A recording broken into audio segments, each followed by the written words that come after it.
신약성경 요한복음 2장 1절로 11절까지의 말씀입니다. 하나님의 말씀을 저와 한 절씩 교독하시고 마지막 절 함께 읽겠습니다. 제가 1절 읽겠습니다. 사흘째 되던 날 갈릴리 가나에 혼례가 있어 예수의 어머니도 거기 계시고 그 제자들도 혼례의 청함을 포도주가 떨어진지라 예수의 어머니가 예수에게 이르되 저들에게 포도주가 없다 하니 이르시되 여자여 나와 무슨 상관이 있나이까 내 때가 아직 이르지 아니하였. 그의 어머니가 하인들에게 이르되 너희에게 무슨 말씀을 하시든지 그대로 하라 하니라. 유대인의 정결 예식을 따라 두세 통 드는 돌 항아리 6이 예수께서 그들에게 이르시되 항아리에 물을 채우라 하신즉 아귀까지 채우니 떠서 연회장에게 갖다 주라 하심에 갖다. 연회장은 물로 된 포도주를 맛보고도 어디서 났는지 알지 못하되 물던 하인들은 알더라. 연회장이 신랑을 불러 사람마다 먼저 좋은 포도주를 내고 취한 후에 낮은 것을 내거든 그대는 지금까지 좋은 포도주를 두었도다 하니라. 함께 읽겠습니다. 예수께서 이 첫 표적을 갈릴리 가나에서 행하여 그의 영광을 나타내심에 제자들이 그를 믿으니라. 아멘. 제가 한번 기도하고 말씀 전하겠습니다. 하나님 감사합니다. 오늘 이렇게 저희들 이 밤 또한 부르셔서 주님 앞에 아름다운 찬양으로 영광 돌리게 하시고 또 주의 말씀 앞에 서게 하신 하나님을 찬송합니다. 이 시간 온전히 하나님이 주인 되셔서 우리에게 말씀하시고 가르쳐 주시옵소서. 부족한 종이 전하지만 우리의 진리의 영이신 성령께서 도우셔서 우리가 주의 음성을 듣는 이 밤 될 수 있도록 복 내려 주시옵소서. 그렇게 도우시고 역사하실 주님을 믿고 감사드리며 예수님의 이름으로 기도드리옵나이다. 아멘. 저는 오늘 너희에게 무슨 말씀을 하시든지 그대로 하라, 너희에게 무슨 말씀을 하시든지 그대로 하라 라는 제목으로 요한복음의 말씀을 계속해서 전하도록 하겠습니다. 오늘 우리가 읽은 본문은 너무나 우리가 잘 알고 있는 본문이죠. 바로 예수님께서 가나의 어느 혼인잔치 집에서 물로 포도주를 바꾸신 놀라운 기적의 사건입니다. 요한복음이 기록하고 있는 예수님의 첫 번째 표적이다라고 오늘 본문이 가르쳐주고 있습니다. 여기서는 특별히 기적이라는 말보다 표적이라는 말을 사용했죠. 표적은 단순한 어떤 놀라운 일, 깜짝 놀랄 어떤 기적을 넘어서는 예수님의 존재의 의미를 가르쳐주는 사건이라고 할 수 있겠습니다. 예수님이 이 땅에 무엇을 위해 오셨고 예수님이 과연 누구신지를 가르쳐주는 것이 이 표적이죠. 그런 의미에서 이 첫 번째 표적은 정말로 예수님께서 이 땅에 오신 목적이 무엇이고 예수님께서 이 땅에 오셔서 하시고자 하시는 일이 무엇이는지를 아주 중요하게 가르쳐주는 표적 중에 표적이 아닐 수 없습니다.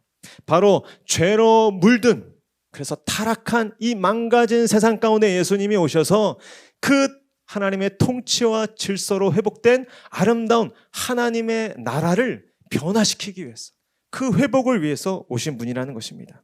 또한 예수님은 죄로 인해서 망가진 또 하나님의 형상을 잃어버린 인류에게 오셔서 우리 인간들이 하나님의 형상을 회복된 그 창조의 아름다움을 회복된 하나님의 복된 자녀들로 거듭나게 하시고 변화시키시는 일을 위해서 이 땅 가운데 오셨다라는 것입니다.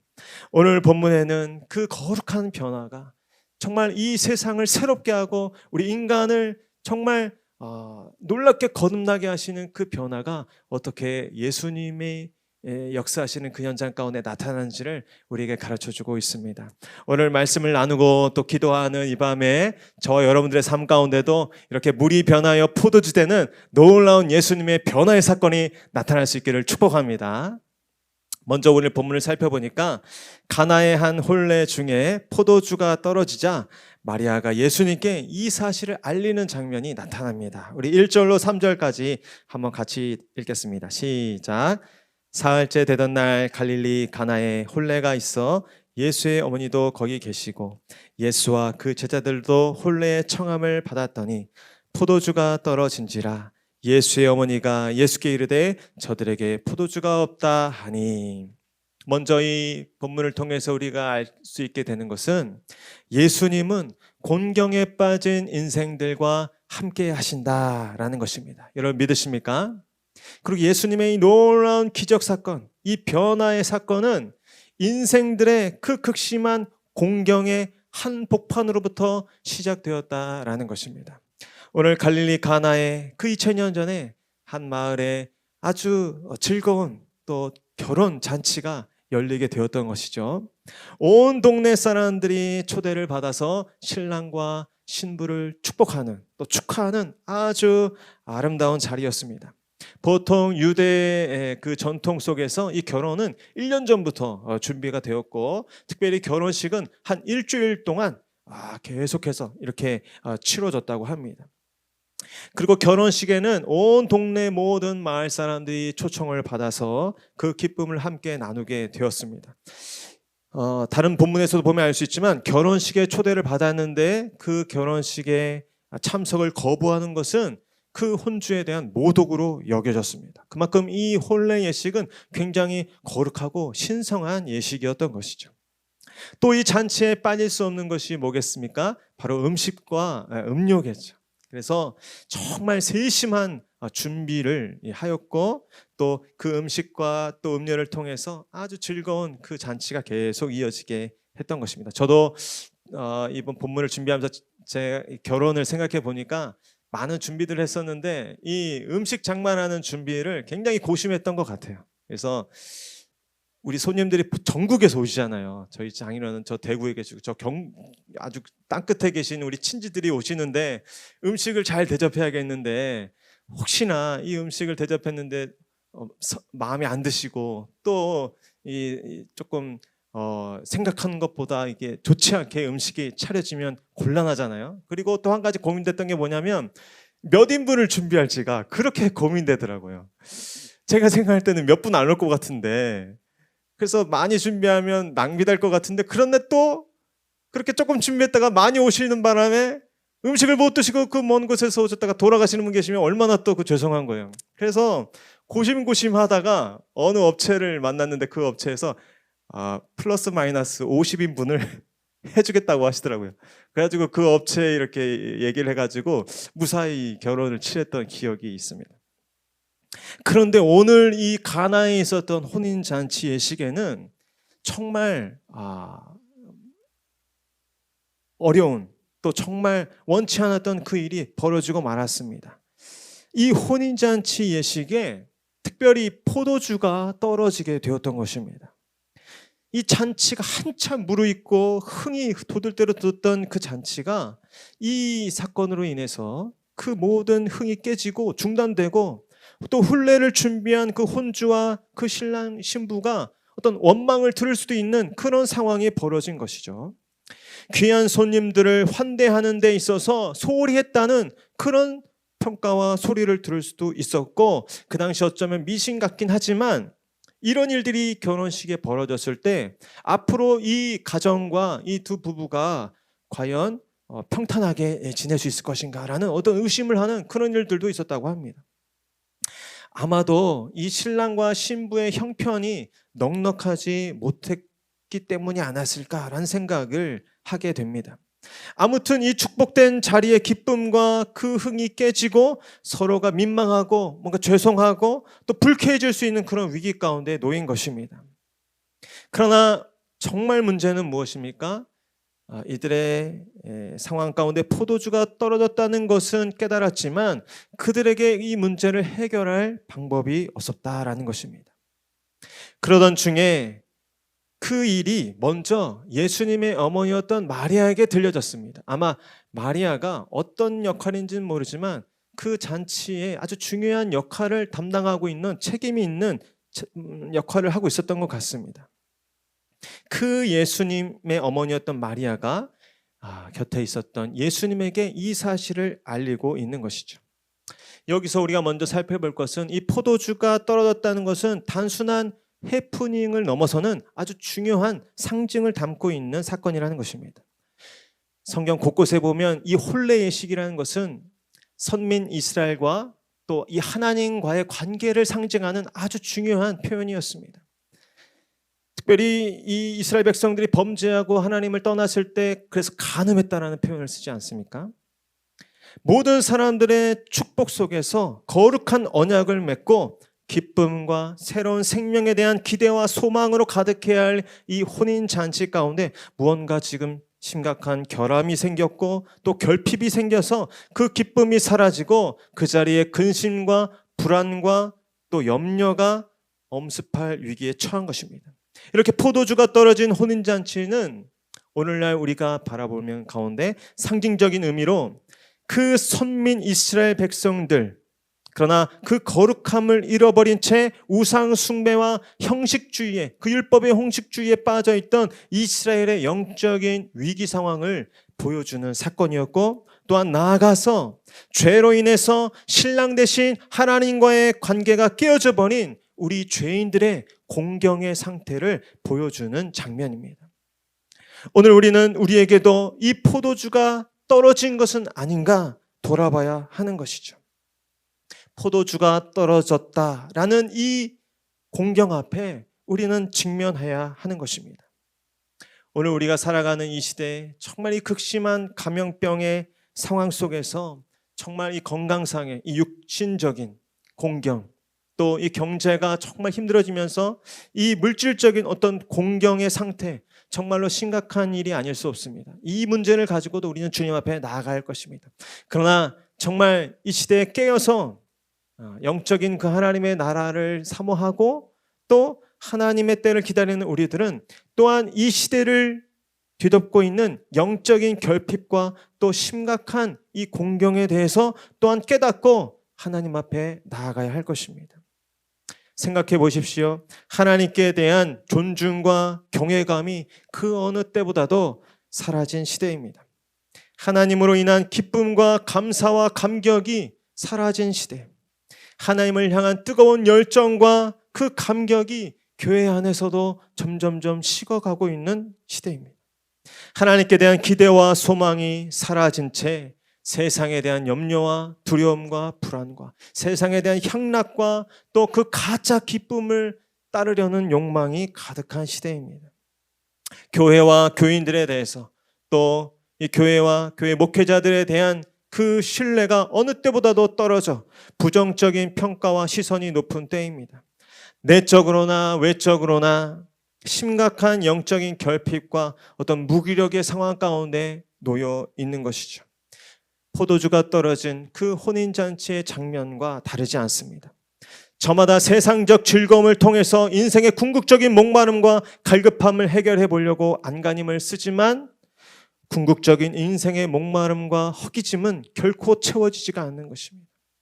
오늘날 우리 현대인들이 얼마나 사실은 풍족하고 여유 있는 삶을 살고 있습니까? 그러나 많은 현대인들이 인생의 무기력감과 의욕 상실과 삶의 의미를 찾지 못해서 그렇게 방황하고 있고 그렇게 세상 가운데 죄악 가운데 중독되고 있는 것을 우리는 보게 됩니다.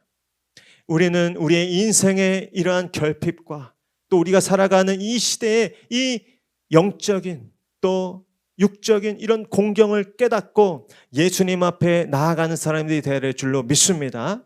이 공경의 때에 예수님을 향해 가까이 나아가 주님의 도움을 구할 수 있는 예수님의 어머니와 같은 마리아와 같은 우리의 모습이 있어야 한다는 것입니다.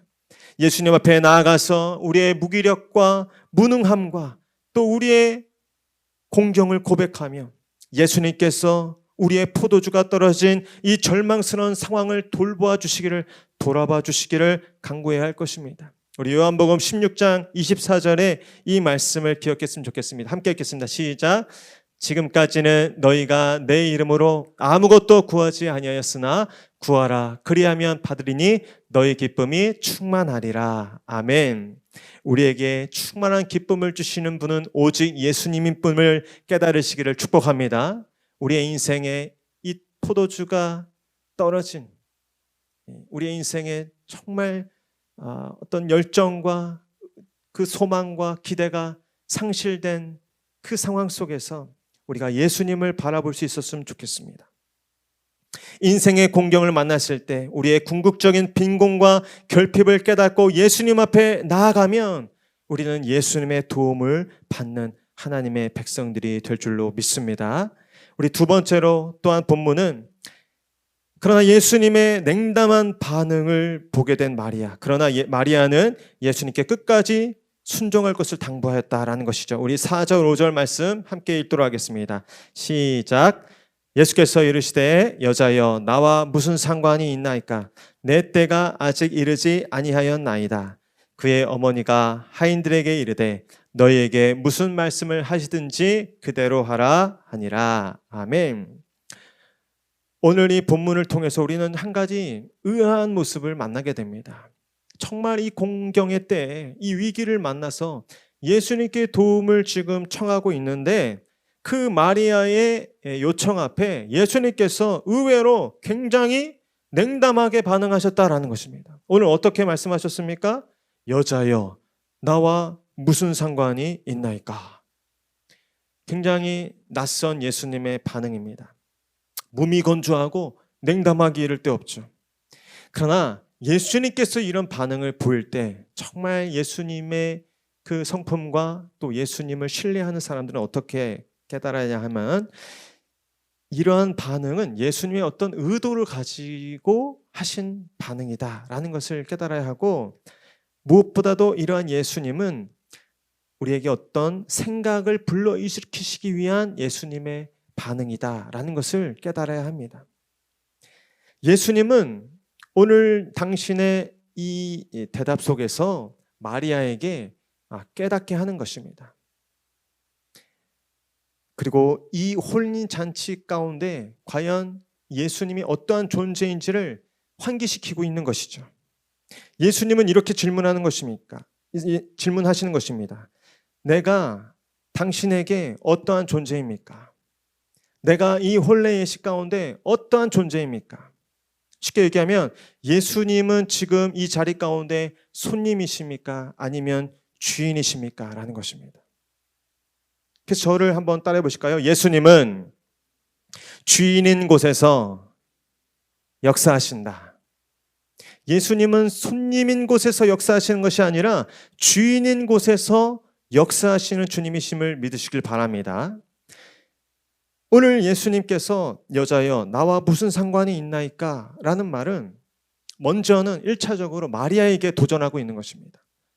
마리아가 육신의 어머님이시지만 그러나 예수님이 마리아의 말에 따라 마리아의 시간표에 따라 움직이는 분이 아니시고 하나님의 때를 따라 하나님의 아버지 하나님의 말씀을 따라 행하시는 분임을 오늘 마리아가 분명히 알아야 될 시점이 됐기 때문에 오늘 먼저 마리아에게 이 말씀을 하셨습니다.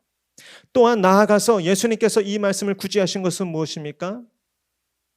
오늘 이 자리 가운데 내가 손님으로 있기를 원치 않고 내가 이 자리 가운데 주인으로 있기를 원한다라는 것입니다.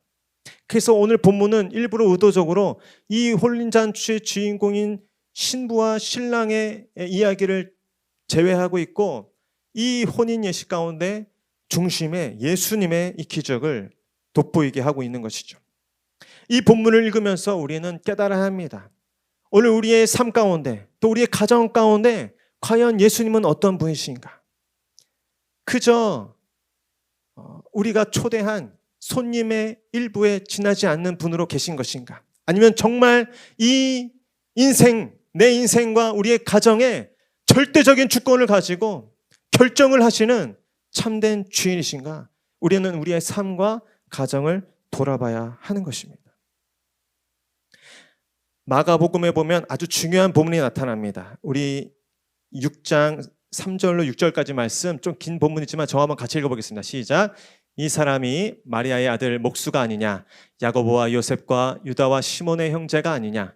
그 누이들이 우리와 함께 여기 있지 아니하냐 하고 예수를 배척한지라. 예수께서 그들에게 이르시되 선지자가 자기 고향과 자기 친척과 자기 집 위에서는 존경을 받지 못함이 없느니라 하시며 거기에서는 아무 권능도 행하실 수 없어 다만 소수의 병자에게 안수하여 고치실 뿐이었고 그들이 믿지 않음을 이상히 여기셨더라. 아멘. 굉장히 난해한 본문이죠. 예수님께서 어떻게 아무 권능도 행하실 수 없으셨을까? 그러나 예수님이 그렇게 무능했다는 것이 아니라 예수님께서는 당신을 손님이 아니라 주인으로 영접하는 곳에서 역사하시기를 기뻐하시고 또 그렇게 행하시는 분이시다라는 것을 우리에게 가르쳐주고 있는 것입니다. 오늘 우리는 정말 우리의 삶과 우리의 가정과 우리의 직장생활 또 우리의 학업 그 모든 삶의 자리, 그 삶의 현장 가운데 예수님이 과연 어떠한 분이신지 돌아봐야 할 것입니다. 여러분, 도대체 예수님을 주인으로 인정한다는 것은 무엇이겠습니까? 쉽게 얘기하면 우리가 누구의 말을 듣는지를 보면 우리의 주인이 누구인지를 알 수 있게 되는 것이죠. 예수님의 말씀을 듣는 것이 예수님을 주인으로 인정하는 삶인 것입니다. 이번 명절 연휴를 보내셨죠? 이번 명절 연휴를 누구 뜻대로 보내셨습니까? 지난번 여러분들이 받은 그 생활비, 월급 누구 뜻대로 사용하셨습니까? 오늘 아침에 일어나셨는데 몇 시에 일어날지 또 몇 시에 누구를 만날지 누가 결정하셨습니까? 여러분, 그 모든 인생의 결정과 선택 가운데 과연 예수님은 손님이십니까? 주인이십니까? 저는 바라기는 저와 여러분의 삶과 또 가정과 직장 생활과 또 학생들이라면 공부하는 그 모든 생활 속에서 예수님이 손님이 아니라 주인 되시기를 축복합니다. 예수님이 주인 되실 때 비로소 그 현장 가운데 일하시고 역사하시는 것입니다. 우리는 그래서 성령의 인도하심을 따르는 자들이 되어야 합니다. 이 시대에는 예수님께서 우리 각 사람의 심령 가운데 성령을 내주하게 하셔서 성령의 음성을 듣게 하시고 성령을 따라 행하게 하시는 것입니다. 우리 마태복음 16장 24절 말씀 한번 같이 읽도록 하겠습니다. 시작. 이에 예수께서 제자들에게 이르시되 누구든지 나를 따르려거든 자기를 부인하고 자기 십자가를 지고 나를 따를 것이니라. 예수님을 따르는 제자들에게 첫 번째로 요구되는 것이 자기 부인입니다. 내 뜻을 내려놓을 수 있는 사람들, 그 사람이 바로 제자라는 것이죠. 그러니까 한마디로 예수님이 주인 되지 않는 삶은 어떤 사람이라는 것입니까? 내 뜻과 내 고집을 버리지 못하는 사람이에요. 그래서 예수님이 주인 되지 않는 사람들의 특징이 두 가지가 있는데 그 첫 번째는 고집이 세다는 거예요. 고집이 세다. 어떤 의미에서 하나님의 영에 붙잡힌 사람은 고집이 세다고 할 수 있죠. 그런데 정말 그 하나님의 뜻을 이루기 위해서 하나님의 나라를 위해서 그렇게 고집 부리는 고집이 아니라 내 자존심 때문에 또 내가 한 말 때문에 내 경험 때문에 내 행동을 바꾸지 않는 거예요. 내 선택을 번복할 수 없는 거예요. 자신의 그 주장을 굽히지 않습니다. 자존심 때문에 자기 경험이 자신의 주인이 된 것이죠. 그래서 예수님을 주인으로 섬기고 있는 사람은 얼마든지 혹시 예수님의 다른 뜻이 계실지도 몰라, 내 생각이 틀릴지도 몰라라고 고백할 수 있는 사람들이 되어야 합니다. 어떤 의미에서는 소심함인데 저는 하나님 앞에 어떤 거룩한 소심함이 때로는 필요하다고 생각합니다. 이 하나님 앞에 겁을 먹지 않고 하나님 앞에 소심하지가 못하니까 자기 욕심대로 자기 경험대로 자기 생각대로 끝까지 관철시키는 사람들이 있어요. 그런 분들은 예수님이 주인인 삶이 아니죠. 또한 예수님이 주인이 아닌 삶은 누구입니까? 그 사람들은 염려하는 사람들이에요. 염려가 많은 사람들은 예수님이 주인인 사람이라고 할 수 없는 거예요. 예수님이 주인이시면 예수님께서 나의 모든 삶을 책임지시고 나의 모든 삶을 맡아주신다라는 그 믿음과 고백이 있는 사람들인데 그렇지 않기 때문에 염려가 많고 불안해하는 것입니다. 여러분들이 자녀를 기르실 때 그 자녀들 여러분들이 또 애써서 수고해서 키우지만 정말 여러분들의 자녀를 기르시는 분은 하나님이신 줄을 고백하시길 바랍니다. 여러분의 직장 생활 또 여러분들의 생업의 그 현장을 정말 위에서 누구보다도 애쓰는 분들이 여러분들이시지만 정말 그 여러분들의 직장 생활과 그 기업을 주관하시고 다스리시고 그 실을 통하여서 우리에게 생명과 복을 주시는 분은 오직 하나님이신 줄을 믿으시기를 축복합니다. 그래서 저는 가끔 정말 그런 기도해요. 예전에도 말씀드렸지만 우리 아이들에게 손을 얹고 하나님, 이 자식은 제 자식이 아닙니다. 이 자식은 하나님의 자식입니다. 정말 그렇게 기도해요. 왜냐하면 아이들 키우는 일이 그렇게 걱정되는 일이 많더라고요. 그렇게 염려되는 일이 많아요. 이 자식이 저 학교 가가지고 또 친구들한테 어떻게 지내나, 또 이 덩치 큰 놈들한테 휘둘리는 거 아닌가, 그런 일들을 시작해서 한두 끝도 없어요. 그럴 때는 우리 아이한테 손을 얹고, 이 자식은 제 자식이 아닙니다. 정말 근데 그렇게 기도하고 나면 마음이 정말 홀바분해져요. 그래, 어차피 내가 키우는 거 아니지, 내가 지켜주는 거 아니지, 하나님이 키워주시고 하나님이 지켜주는 거지. 여러분, 이 코로나 때문에 그 어느 때보다도 불안한 시대를 살고 있습니다. 그러나 여러분의 생명, 또 여러분의 가족, 또 여러분의 그 직장 생활, 또 여러분의 그 생업의 현장을 하나님께서 주인 되셔서 다스리시기를 축복합니다. 그러니까 염려하지 마세요.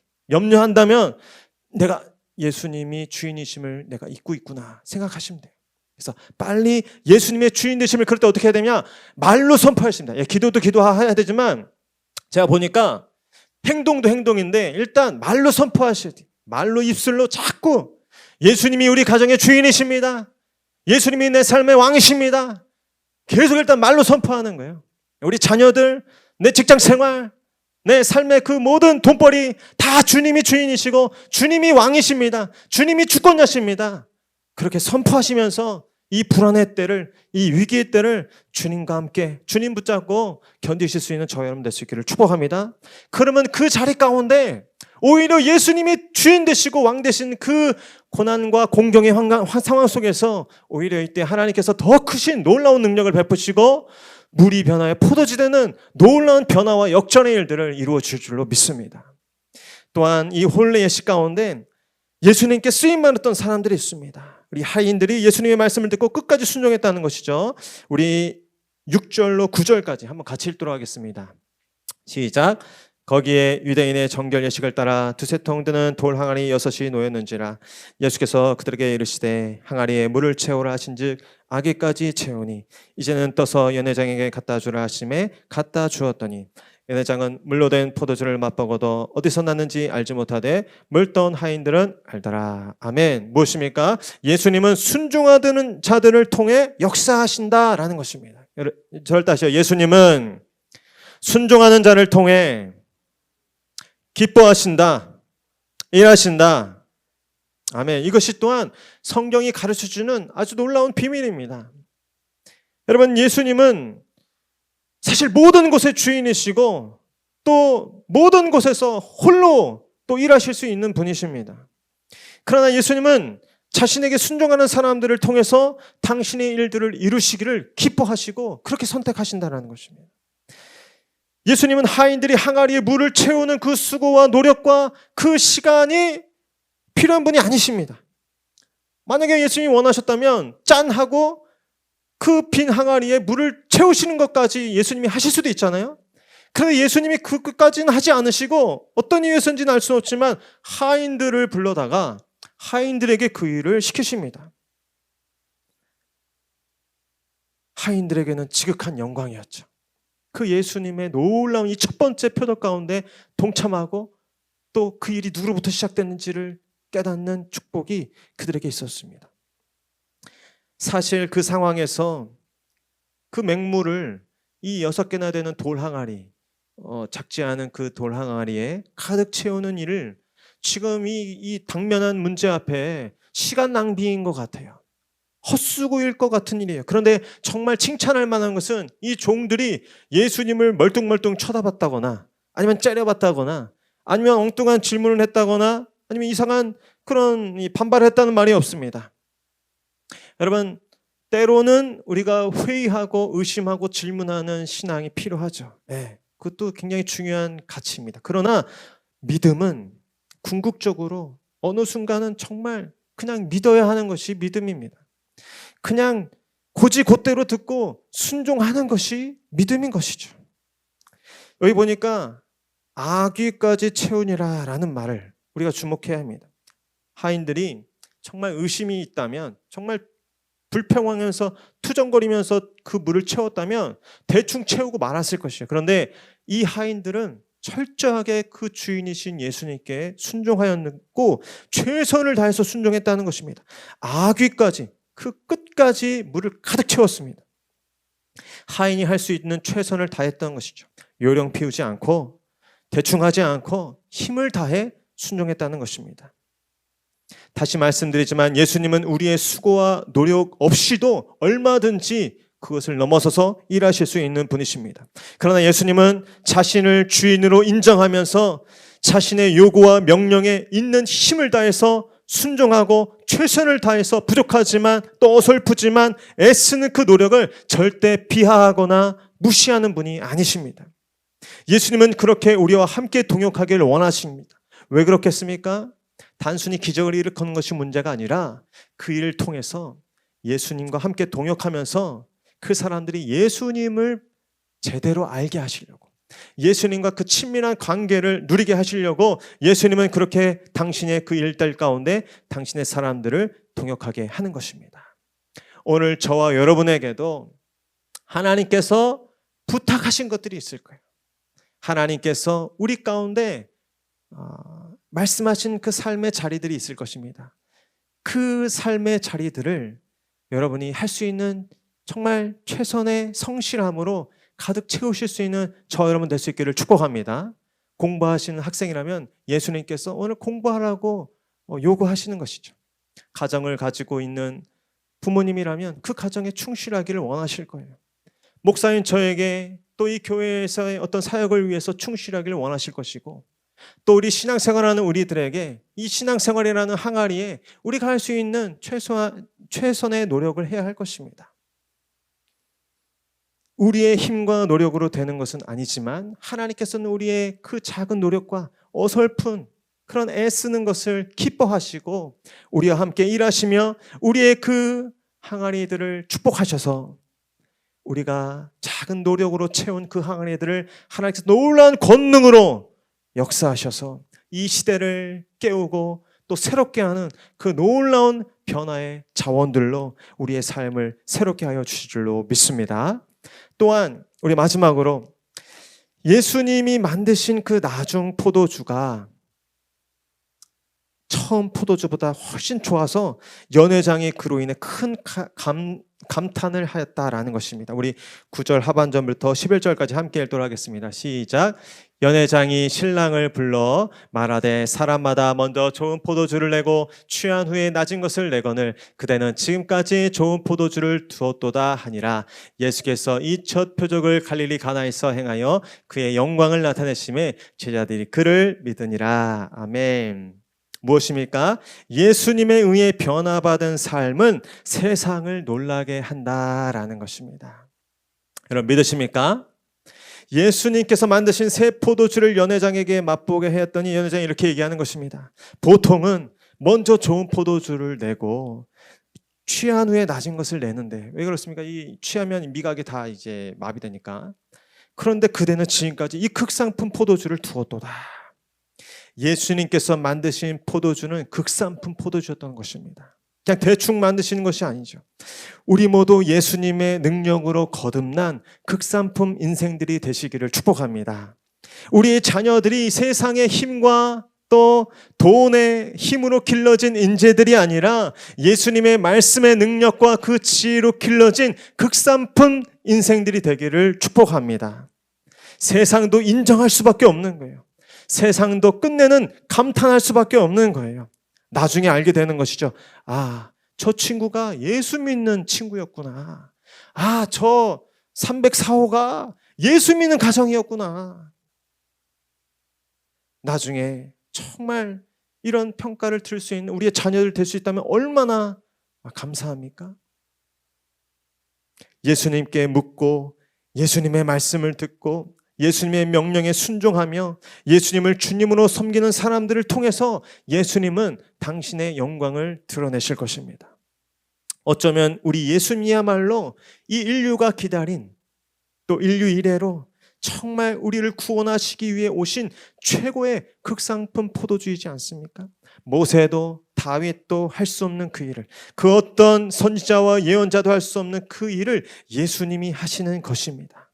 어떠한 인생이라 할지라도 어떤 상실과 좌절과 또 아픔 가운데 놓인 인생이라 할지라도 예수님 앞에 나아오면 예수님께서 진리로 그 인생을 새롭게 하시고 그 참된 의미와 가치와 그 인생의 참된 소망으로 거듭나게 하셔서 바깥 어두운 데서 슬피 울며 울 수밖에 없던 그 인생을 하나님의 품에 안겨 하나님의 사랑받는 거룩한 자녀로 거듭나게 하는 놀라운 역사하심과 능력이 오직 예수님께 있는 줄로 믿습니다. 그 예수님을 만나시고 그 예수님으로부터 그 능력과 권능을 받아서 이 세상 가운데 나아가 정말 의미를 찾지 못해서 또 삶의 진리를 깨닫지 못해서 방황하고 절망하는 이 세상 사람들에게 참된 의미와 또 참된 진리를 가르쳐 줄 수 있는 저와 여러분 될 수 있기를 축복합니다. 죄로 인하여서 망가지고 또 엉클어져서 이렇게 저렇게 쓰러지고 피투성이에 있는 이 세상 가운데 참된 구원이시며 회복이시며 치료자이신 예수님을 증거할 수 있는 그런 극상품 인생들로 저 여러분들이 또한 우리 목양교회가 쓰임받기를 간절히 소원합니다. 이 시간 우리 그 소원을 가지고 함께 찬송하고 기도하기를 원합니다.